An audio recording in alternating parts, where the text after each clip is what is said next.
either one of these any good? Wow, this is a good movie. It's pretty good. Yeah, well, the director from yesterday doesn't think so. It stinks. You sorry? You waste our film. It's so bad. First of the year, early January at the movies can be a dead zone.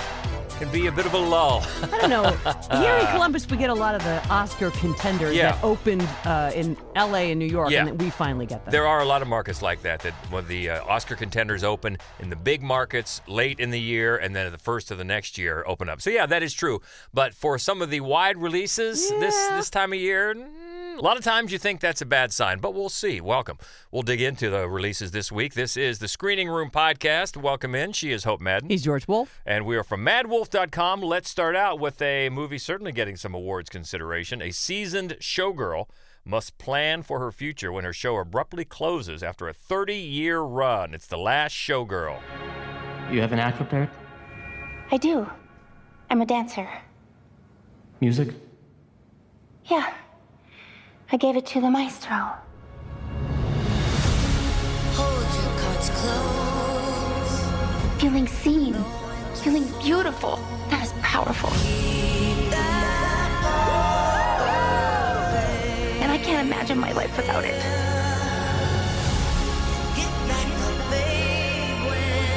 Doing a job that you don't really love, that's hard.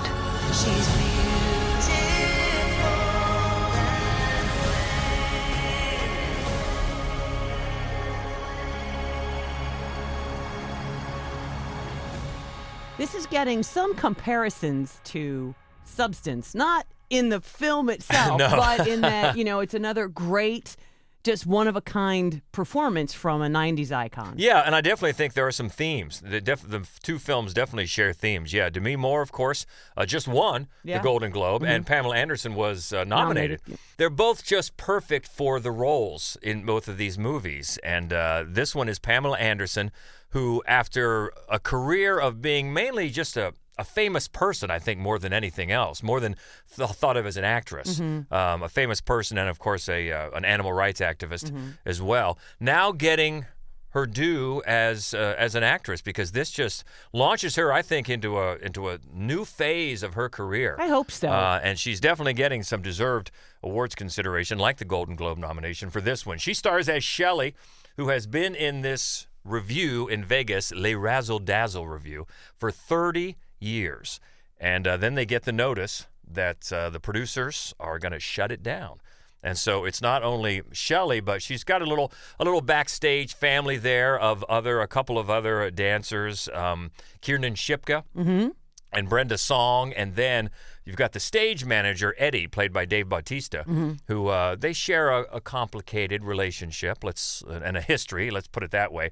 And then at the same time, she's getting a few visits from her estranged daughter, Hannah, played by Billie Lourd. Always good. Who looks at the review and what her mother does as just another nudie show. And that just offends Shelley. She believes in the show. She thinks the show gives her purpose. She thinks it's an art form. She will not have that side eye at her chosen profession here of the last 3 decades. She's proud of it, and it gives her life purpose. So that's one of the heartbreaking things about, as it counts down to the final show, what she's going to do with her life, because she suddenly has to navigate Las Vegas and her life without the thing that she finds purpose in. Right. And being in Las Vegas, she doesn't have anymore, after 30 years, the thing that Las Vegas covets most from her youth and her youthful beauty. Right. And that is gone. So what is she going to do? And that's really what this movie focuses on. It's a great character study. Also, there's a great, I would say, cameo. I suppose it's a little bit more of a cameo, but a small part for Jamie Lee Curtis, who is just glorious as Annette. She's an over-tanned, I mean way over-tanned older cocktail waitress in one of these casinos, and she's funny because she just doesn't care. I mean, she's obviously older than the other cocktail waitresses there, but she's got that push-up bra up to extreme levels, and then she just puts down her tray and gets up and does a dance to so not a striptease dance, but just here I am. That's right. And it's great, and the whole vibe of this movie reminded me of Well, the theme about, having value only in what you look like, that's definitely themes that it shares with the substance. For sure. For sure. Now, definitely way different movies. way different movies. But, the two roles and the two performances share a lot. Demi Moore, like you said, 90s icon, same as Pamela Anderson. And as Demi Moore said in her acceptance speech the other night, she thought she was done. Yeah. Maybe I'm done. And now their careers are reignited thanks to these parts. Now, I think Demi Moore always thought of as more of an actress than Pamela Anderson. But this is a great performance from Anderson. You can tell it's so authentic because she's lived it. And when she's up on that stage and trying to audition for a new show and the camera, Gia Coppola, we haven't even said, is the director. Yeah. Gia Coppola. Palo Alto, I think. Maybe she's most Sophie's well known for. Yeah. Francis' daughter. And the writer is actually the first, I think this is the debut feature screenplay for Kate Gersten, who's done a lot of TV. Yeah, really well done. But so Coppola's camera will come in really close up on Pamela's face, and it's well lived, and there are lines, but she doesn't shrink from it, and it just tells a story, and she's proud, and she's moving forward, and she's not going to lose her hope or her dignity. And in that way, it reminded me of The Wrestler from a few years ago. Yeah, Remember absolutely, that? Yeah. Mickey Rourke. Another very similar tale. Yeah. And his career reignited because of a fantastic performance. Oh, yeah. But when you get these actors who know it deep in their bones because they've lived it. Yeah. And that's the what it's like to be Yes. just cast aside by the thing that you've given your whole life to. Exactly. To have a shelf life. Yeah, not only cast aside really, but mocked. Yeah. Mocked And for when you've tried to be more than the public wants to allow you to be. Yeah. And it really comes out in every scene, and she's fantastic. And I hope this awards consideration continues for her and the movie. It's a heartbreaking, poignant, but also hopeful and inspiring character study, and she's fantastic in it. It's The Last Showgirl, and it is in theaters now. Next up on the big screen, action, crime, drama, heist movie. Big Nick is back on the hunt in Europe and closing in on Donnie, who is embroiled in the treacherous world of diamond thieves and the infamous Panther Mafia as they plot a massive heist of the world's largest diamond exchange. It's Den of Thieves 2 Pantera. You feeling it? Yeah, I'm feeling it. You gotta be fucking loaded. Isn't it enough? It'll never be enough. You stole something that belongs to us. You stole diamonds from the mafia? Like I fucking knew! Now what? Swim! I can't swim that far! I'm negatively buoyant! Don't you know David Goggins?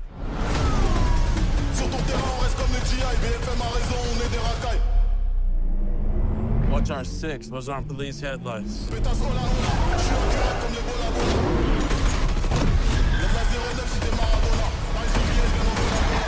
Can you lose him? Fucking trying. These dudes are drivers.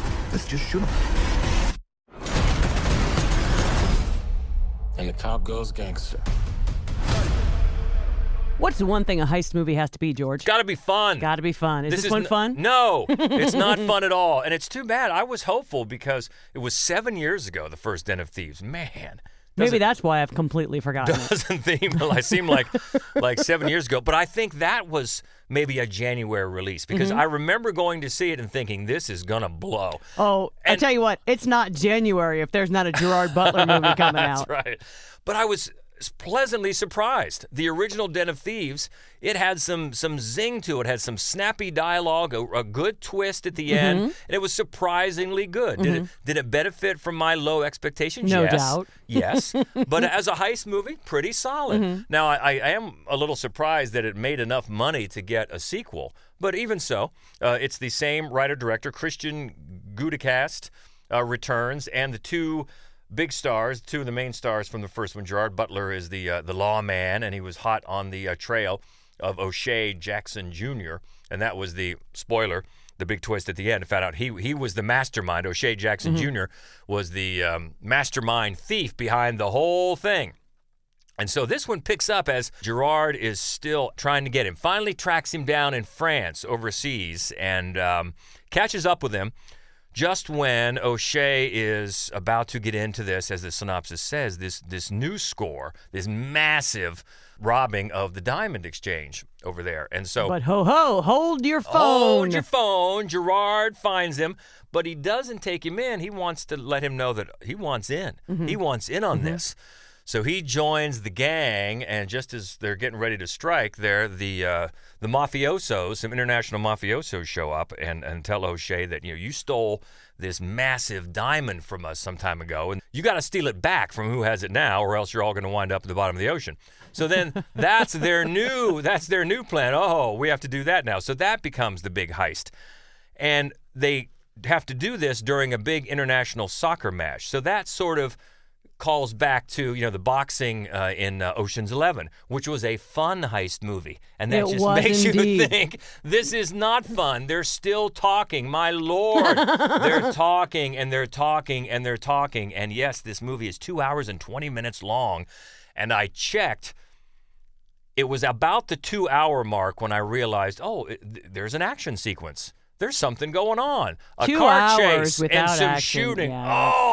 It's so painful. slow. And when that happens in a movie this long, it feels like 4 hours. Yeah, it does. What's going on? Yeah. It's not fun at all. And you know me, I love a heist movie. I know that you do. It's just I inherently want to like it because I want to see, okay, how do you work this out? And I know I'm going to have to suspend some disbelief, but this is going to be fun. There's going to be a double cross, and hey, not fun at all. No. It's so slow, so painfully slow, and painfully boring. Just tedious. Yeah, and it doesn't have the big zinger reveal at the end. The only thing is it sets you up for possible more. Please, no.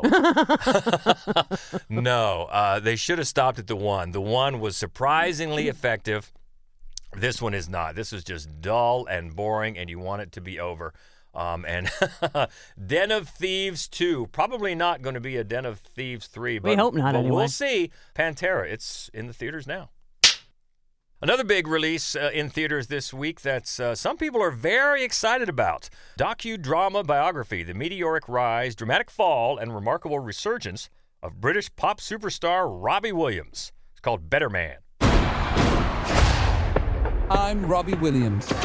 I'm one of the biggest pop stars in the world. This is my story, but I'm not going to tell it in an ordinary way because I don't see myself how others see me. For the next 2 hours, your ass is mine! To be honest, I've always been a little less evolved. I don't want to rock, so let's take it from the top, shall we? I sit and wait. My dad was well enamored by the stars of the day. You can't learn it. You're either born with it or you're a nobody. There's an angel. Don't want to be a nobody. Contemplate my fate. You're enough. So, the story starts. I'm loving angels instead. And if you don't know who Robbie Williams is, then you know this is the movie where there's a monkey.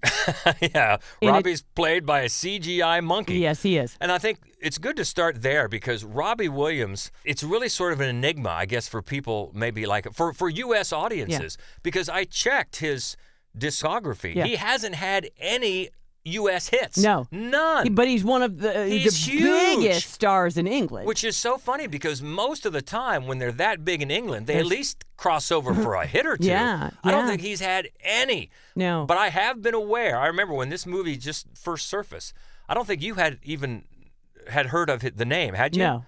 I had heard of the name, but I didn't know any songs. I still don't. No.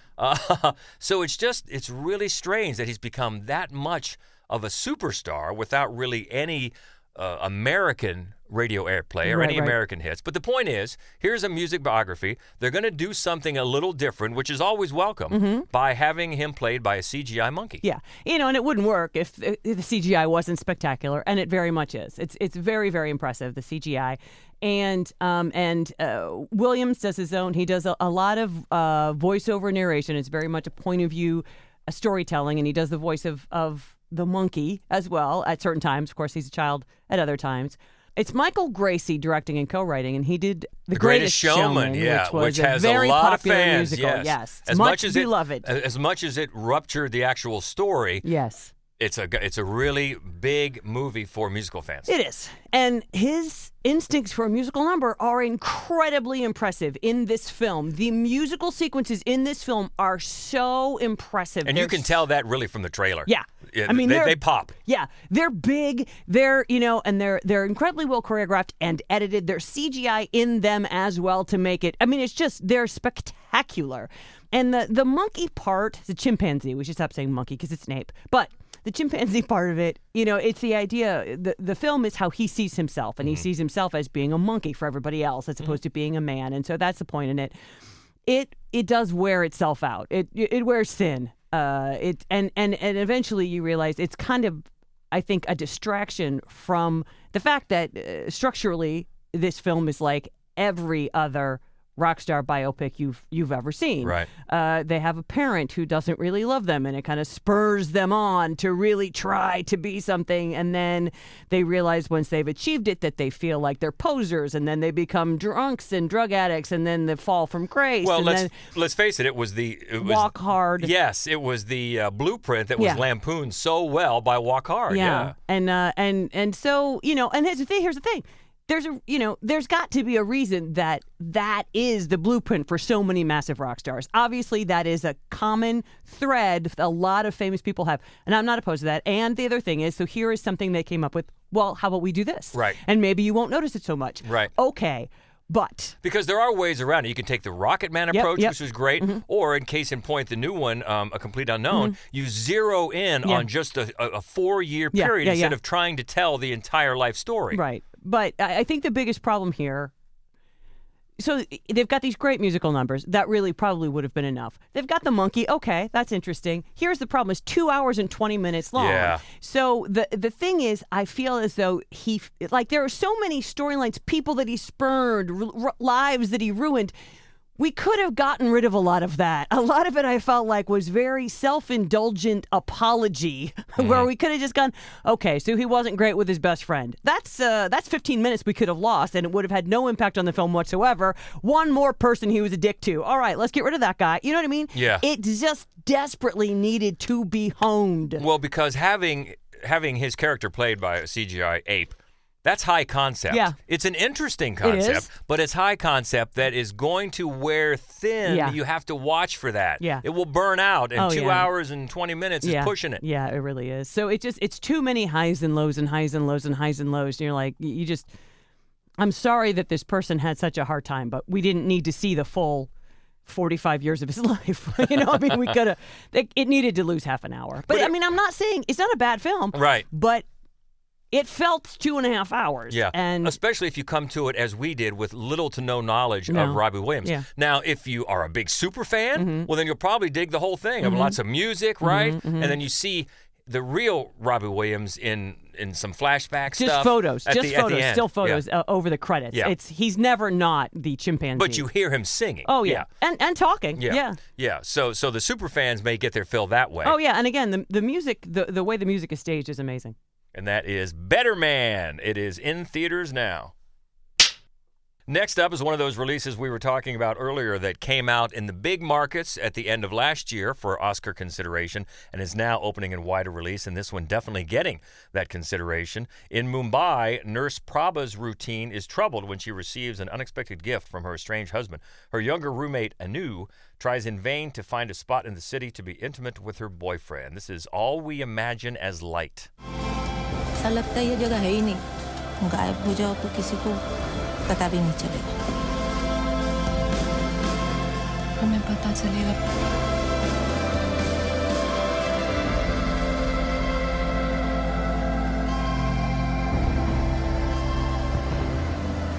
Yeah, I fully expect this one to be nominated for Best International Feature. It is really, really heartfelt and well done, and gentle and graceful look at friendship and womanhood, specifically in India.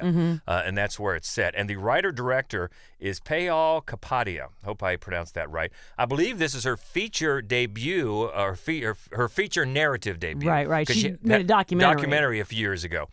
But this one is really stunning. She has a great, clear voice for speaking through her characters. And it's mainly 3 women. Prabha, played by Kani Kasrudi, who's great.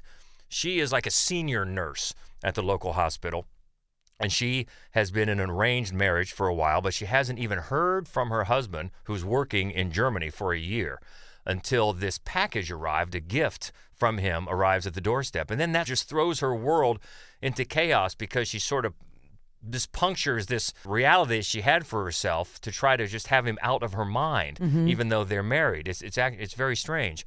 And at the same time, she has a roommate, because her husband is not there, a younger nurse who's a little foolish with her money. Sometimes she can't pay the rent, and then she runs off with her boyfriend, even though the roommate's parents, they're trying to get her an arranged marriage. She doesn't want to. She's got a boyfriend who happens to be a Muslim, and they're trying, as the synopsis said, to find a place in the crowded city to be intimate. And then while this is going on, Prabha is trying to help out a woman who's the main cook at their hospital with her living situation, because that woman's husband has suddenly died and didn't leave her any knowledge of how to prove that she belongs in their tenement apartment, and she's in the midst of getting kicked out so a developer can put up a skyscraper. And so these three women, their lives intersect this way, especially when they take a trip back to the woman who's in trouble with the developer, back to her village. And it draws a lot of layers through the people, specifically women, but the villagers in India who go to the big city, Mumbai, looking for a better life and really end up getting disillusioned with the class system and, of course, and the women with the sexism involved. And they view it, after being there for a while, as a life of illusion, that it offers something that is probably not going to be afforded to them, but they have to still sort of buy in to that illusion to get along in the city. And then they have to weigh whether they're going to try to better their lives and, resist these attempts at arranged marriages and try to take little steps at taking control of their own destiny, or maybe move back to their village. And it's just it's so graceful and gentle. It just nudges these lessons to you through these characters. Great performances, really lovely writing, and you just care about these people, and especially the lead, Prabha, as she is wondering how to move on with her husband who's just not there. Right. And she's married, but she's not. And how is she going to move forward with her life? And so as these three women take this trip to this village, then a couple things happen while they're there that will sort of force them to take a little baby step toward a new path. And it's really beautiful. It's a lovely, lovely movie, and so well done in all aspects. And I certainly look forward to more narrative features from Payal Kapadia as the writer-director here. And I'd be shocked if it doesn't get nominated for Best International Feature. Very good to seek out in the theaters. Getting a wider release this week called All We Imagine as Light. Let's stay in theaters for an Australian thriller. A bride-to-be is invited to her fiancé's bachelor party, but when uncomfortable details of their relationship are exposed, the night takes a feral turn. Birdeater. Why is Irene here? It doesn't make any sense. I really don't think you have to worry. I love Irene more than anything. I really love you. I do. I've just got a lot going on. Yeah. This isn't at all how I wanted everything to go. Bad luck. No. Yeah.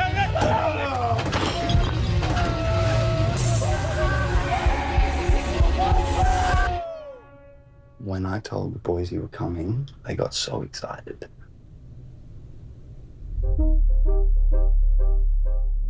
This is from co-writers and co-directors Jack Clark and Jim Weir. The premise caught my attention right away, from being invited to your husband-to-be's bachelor party. Yes. Right away, like, oh, really? Yeah.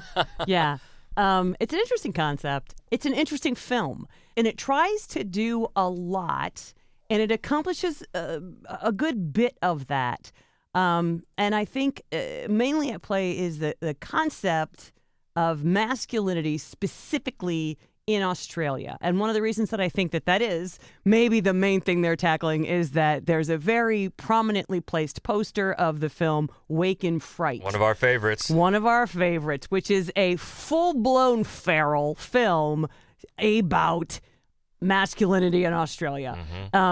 And this, is not that. But it's also got an additional layer, this film does, because it brings in the bride and groom concept. It's interesting because the last movie we talked about was focusing on womanhood in India, and now we have masculinity in Australia. Interesting. It is.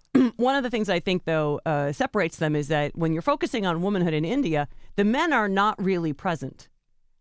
To focus in this film, they have the women present because they're also commenting on sort of sexual politics. Mm-hmm. And that is really where the film paints itself into a corner. So she comes to, they call it a box party, the bachelor party, and it's kind of a weekend away out in the outback, with a lot of drinking and drugs and old buddies.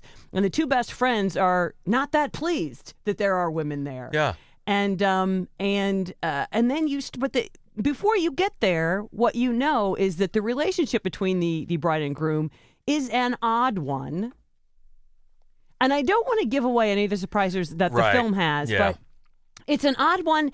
And you know from the beginning that the bride, played by Shabana Aziz, is complicit in what is happening. And that's interesting right off the bat. Provocative, you might say. So then when sort of these secrets are revealed at the party, then they also tackle the nature of consent.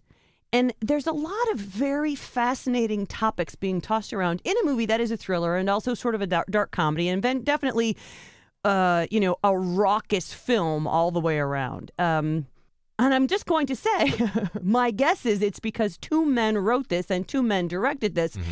They seem to have questions that are perfectly legitimate questions to have, but that they're trying to figure out why a woman would make certain decisions. But the fact is, first of all, they never present the woman's point of view in the film. And even if they did, they have created the woman and her point of view. And they probably...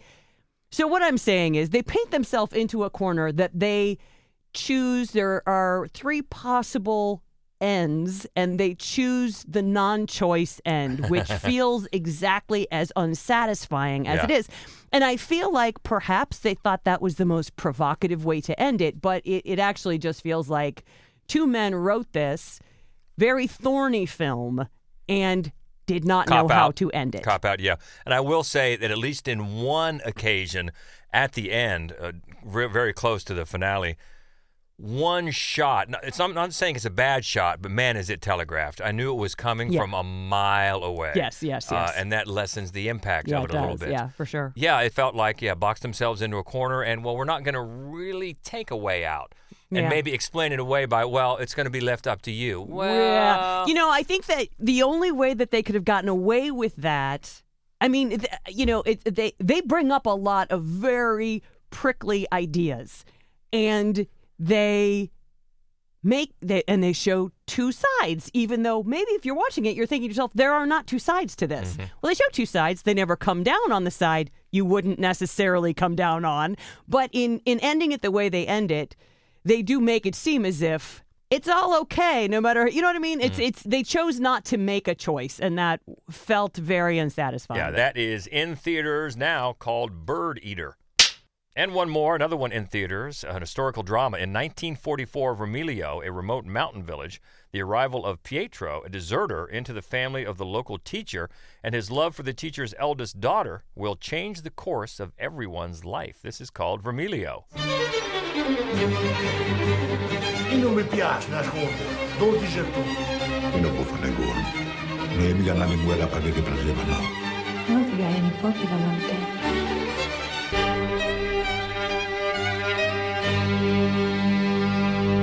This is Italy's official contender for the Oscar for Best International Feature. And this is writer-director Maura Del Pero. And I got to tell you, the more I got into the plot, it really reminded me of The Beguiled. Yeah. Yeah, not a horror thriller in any way, but yeah, because it's a deserter and a house full of women. House full of women, exactly.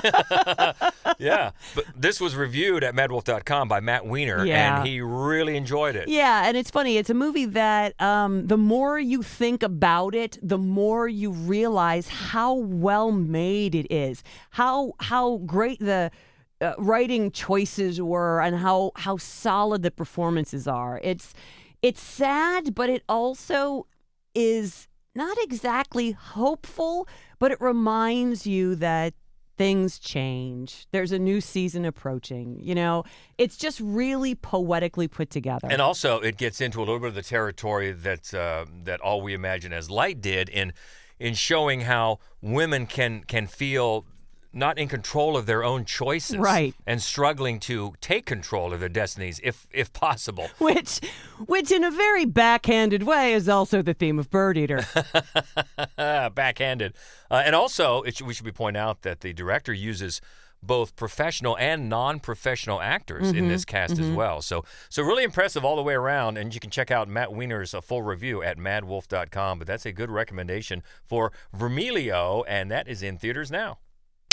Looking ahead to next week, the first big horror release of the year. Looking forward to Wolfman. Love. Also, a bunch of real serious Oscar contenders get a wider release, starting with The Brutalist. Yeah, also Unstoppable. September 5. Nickel Boys. The Room Next Door. And Hard Truths. All of those released late last year for the big markets and are now rolling out as we get deeper into the award season. Also, Every Little Thing. As well as Night Call. Okay, so we'll ramp up the quantity, hopefully the quality as well for next week. But until then, what do you think? We've got The Last Showgirl. Maybe you love Den of Thieves too. Okay, we can talk about that. Or Robbie Williams fans, check in. You can always find us on the socials at Mad Wolf Columbus. Easy to find us. We look forward to hearing from you. Always love to talk movies. And until then, be well. Enjoy the new year. Go Bucks as Ohio State gets ready to play tonight in the college football playoff. We'll talk again soon. Until then, she is Hope Madden. He's George Wolf. And this is the Screening Room Podcast. See ya. I do wish we could chat longer, but I'm having an old friend for dinner. Bye. Okay, everybody, that's a wrap.